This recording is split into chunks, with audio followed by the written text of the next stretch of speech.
Hi friends, இன்றைக்கி என்ன நம்ம வீடியோ பார்க்க போகிறோன்னா, எப்படி ஆட்காம் ப்ரோலேயே ரோட்டரிக்கான டிசைனை ரெடி பண்ணுறது அப்படின்ற வீடியோ தான் இப்போ பார்க்க போகிறோம். வாங்க வீடியோக்குள்ளே போவோம். ஃபஸ்ட் ஆட்காம் ப்ரோவை ஓப்பன் பண்ணுறோம். கிரியேட் நியூ மாடல் கொடுக்குறோம்.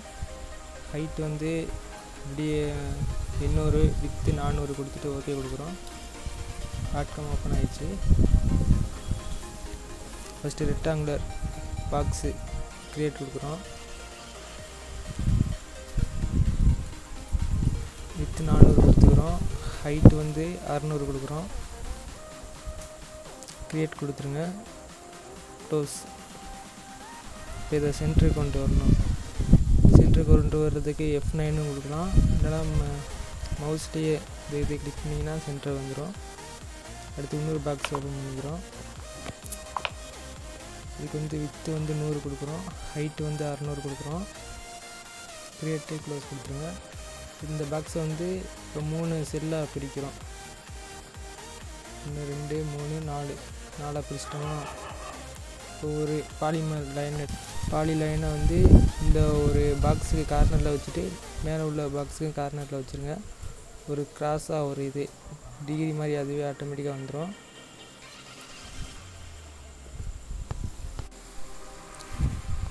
அந்த கிராஸ் என்ன பண்ணுறோன்னா, அந்த கார்னரை பிடிச்சி ஃபஸ்ட்டு அந்த ஒரு எண்டில் வந்து ஒட்டிடுங்க. அடுத்து செகண்டு செல்லில் உள்ள எண்டில், இதுக்கப்புறம் தேர்டு, அதுக்கப்புறம் ஃபோர்த்து, அதுக்கப்புறம் ஃபிஃப்த்து, இப்படி இது பண்ணிட்டோமா. அதே மாதிரி மேலே டாப்லேயும் இதே மாதிரி ஆப்போசிட்டில் இது பண்ணணும். ஃபஸ்ட்டு ஒரு இதை லைன் எடுத்துக்கிட்டு அந்த டாப்பில் உள்ள இதில் ஒன்று, அதுக்கப்புறம் இன்னொன்று செல்லில் ஒன்று, அதுக்கப்புறம் அடுத்த இதில் இப்படி வச்சுட்டோமா. இந்த ஒவ்வொரு செல்லுக்குள்ளே தான் நம்ம இப்போ டிசைனை பேஸ்ட் பண்ண போகிறோம். ஒரு 35 டிகிரி ஆங்கிளில் இந்த ஒவ்வொரு செல்லுக்குள்ளேயும் டிசைனாக வந்து தனித்தனியாக பேஸ்ட் பண்ணுறோம். பேஸ்ட்டு ரிலீஃப் டூலுக்கு போய்க்குங்க. பேஸ்ட்டு ரிலீஃப் கொடுத்துங்க. நம்ம ஏற்கனவே ஆல்ரெடி சேவ் பண்ணி வச்சுருக்கோம். அதனால் அந்த ஃபைலை ஓப்பன் பண்ணி பேஸ்ட் பண்ண போகிறோம். லோடிங் ஆகிட்டுருக்கு. இப்போ இந்த டிசைன் வந்து ஸ்ட்ரைட்டாக இருக்குது, 90 டிகிரியில் இருக்குது. இது நம்மளுக்கு தேவையான டிகிரிக்கு வந்து ரொட்டேட் பண்ணிக்க வேண்டியதுதான்.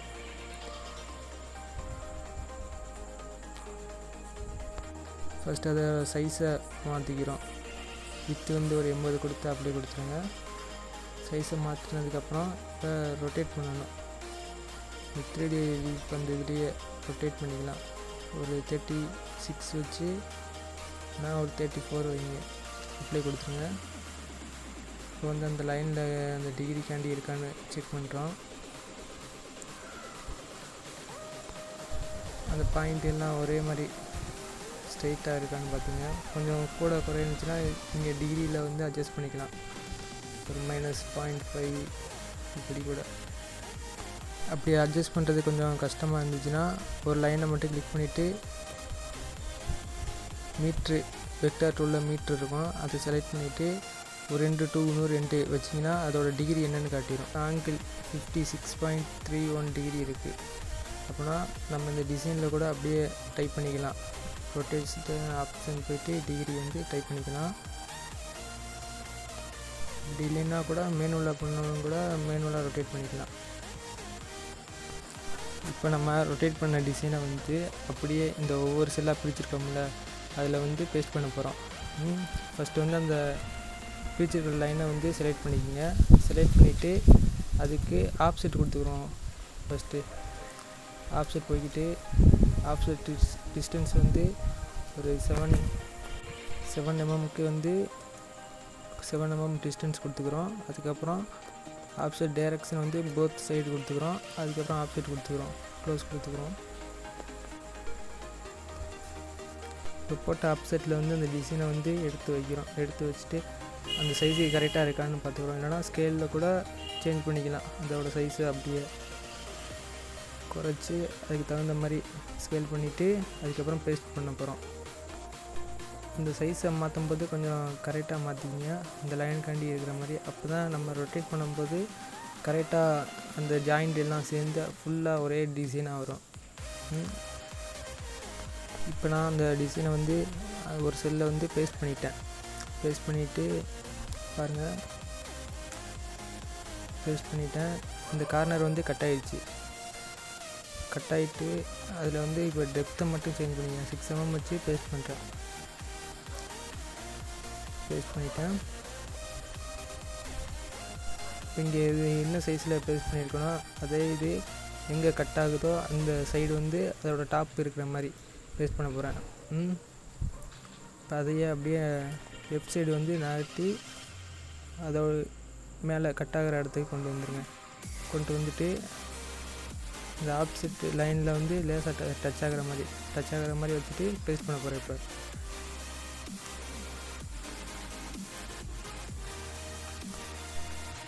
அதே 6 mm ஹைட் இருக்கட்டும். இப்போ பேஸ்ட் பண்ணிட்டேன். இப்போ ஒரு ரவுண்டு முடிஞ்சிச்சு. இப்போ அடுத்த ரவுண்டு வந்து அந்த டிசைனு ஆப்போசிட்டில் இருக்கிற மாதிரி, இந்த மேலே உள்ள இது வந்து அப்படியே இங்கிட்ட கீழே ஆப்போசிட்டில் வர்ற மாதிரி வச்சு இந்த கீழே உள்ளதையும் பேஸ்ட் பண்ண போகிறேன். இப்போ அதோட சைஸு ஆப்செட்டு லைனுக்கு இந்த டிசைன் வந்து லேசாக டச் ஆகிற மாதிரி வச்சு இப்போ அடுத்த டிசைனையும் பேஸ்ட் பண்ண போகிறேன். லேசாக மூவ் பண்ணிக்கிங்க, கொஞ்சம் கொஞ்சம் அந்த அலைன்மெண்ட்டுக்காண்டி லேசாக மூவ் பண்ணிக்கிங்க. டிசைனை மேலே கிளி நகட்டினீங்கன்னா அந்த கன்னியூவாக இருக்கிற மாதிரி அப்படியே கன்னியூவாக இருக்கிற மாதிரி வச்சுட்டு அந்த டிசைனையும் நான் பேஸ்ட் பண்ணிட்டேன். இப்போ நான் பேஸ்ட் பண்ண அந்த டிசைனை லைனை வந்து அதோட ஹைட் அப்படியே மாறாமல் லெஃப்ட் சைடில் மட்டும்தான் மூவ் பண்ணிக்கிட்டு இருக்கேன். கீழே மூவ் பண்ணிடுவேன்னா அப்படியே லெஃப்ட் சைடில் மட்டும் மூவ் பண்ணி அதோட அடுத்த லைனு கட் ஆகிற இடம், அதாவது லெஃப்ட் சைடில் இருந்து 2வது செல்லு, இந்த 2வது செல்லில் உள்ள ஆப்செட் லைனுக்கு லேசாக டச் ஆகிற மாதிரி வச்சுட்டு இந்த டிசைனையும் நான் இப்போ பேஸ்ட் பண்ண போகிறேன். ஹைட் அதே ஹைட் இருக்கட்டும், இந்த இதுக்குமே ஹைட்டு ஒரே மாதிரி ஹைட் இருக்கட்டும், அப்படியே வச்சு பேஸ்ட் பண்ணுறேன். இப்போ அந்த இது பேஸ்ட் பண்ணி முடித்தோன்னா அடுத்த இது இங்கே ரைட் சைடுக்கு வந்து கீழே, இந்த ரைட் சைடு வந்து கீழே வைக்கணும்னா ஃபஸ்ட்டு நம்ம என்ன டிசைன் பேஸ்ட் பண்ணோமோ அதே மாதிரி இங்கே ரைட் சைடு கீழே வச்சு பேஸ்ட் பண்ண போகிறேன். அப்போ தான் அலைன்மெண்ட் ஒரே மாதிரி இருக்கும். ரைட் சைடு டிசைன் பேஸ்ட் பண்ணி முடிச்சதுக்கப்புறம் அதே மாதிரி அப்படியே மூவ் பண்ணுங்கள் லெஃப்ட் சைடு. அதே இது ஹைட் பாட்டமு டாப்பு நாட்டாமல் லெஃப்ட் சைடு மட்டும் நாட்டி மூவ் பண்ணி அந்த லைன் கட் ஆகிற இடம், அந்த லைன் கட் ஆகிற இடத்த பார்த்துட்டு அதுக்கு தகுந்த மாதிரி வச்சு பேஸ்ட் பண்ணிக்கங்க. அடுத்து லாஸ்ட்டு செல்லு ரைட் சைடில் வந்து லாஸ்ட்டு செல்லில் வச்சு அந்த முன்னாடி 2வதுக்கு முன்னாடி வச்சு பேஸ்ட் பண்ண டிசைன் மாதிரி அதே ஆங்கிளில் வச்சு ரைட் சைடு லாஸ்ட்டு செல்லில் வந்து பேஸ்ட் பண்ணுறேன். இப்போ அந்த டிசைனை பேஸ்ட் பண்ணி முடிச்சதுக்கப்புறம் அதே இதில் வந்து பாட்டம் ஹைட்டு மாறாமல் அப்படியே லெஃப்ட் சைட்லேயும் வச்சு பேஸ்ட் பண்ணுறேன். அது கட் ஆகிற இடத்துல எல்லா இதுவும் ஃபுல்லாக பேஸ்ட் பண்ணி முடிச்சாச்சு. அதனால் அதில் உள்ள அவுட்டர் லைனை டெலிட் பண்ணி விட்டுருங்க. டெலிட் பண்ணிவிட்டு இப்போ 3D வியூ பார்ப்போம்.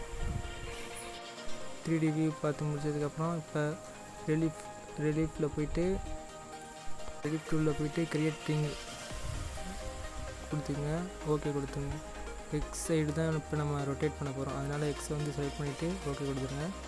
ஓகே கொடுத்துட்டு இப்போ 3D வியூ பார்த்தீங்கன்னா அப்படியே அந்த ரொட்டேட் டிசைனுக்கான ஃபுல் அவுட்புட்டு கிடச்சிருக்கும். இப்போ அந்த டிசைன் அப்படியே ஃபுல்லாக சுற்றி பார்த்தோன்னா அந்த கொடி வந்து அப்படியே கண்டினியூ ஆகி தான் ரவுண்டிங்காக சுற்றி வந்திருக்கும். இந்த கொடி தான் யூஸ் பண்ணணும்னு அவசியம் இல்லை, உங்களுக்கு தகுந்த மாதிரி என்னென்ன கொடி வேணாலும் யூஸ் பண்ணி இந்த மாதிரி ரவுண்டாக கொண்டு வந்துக்கலாம்.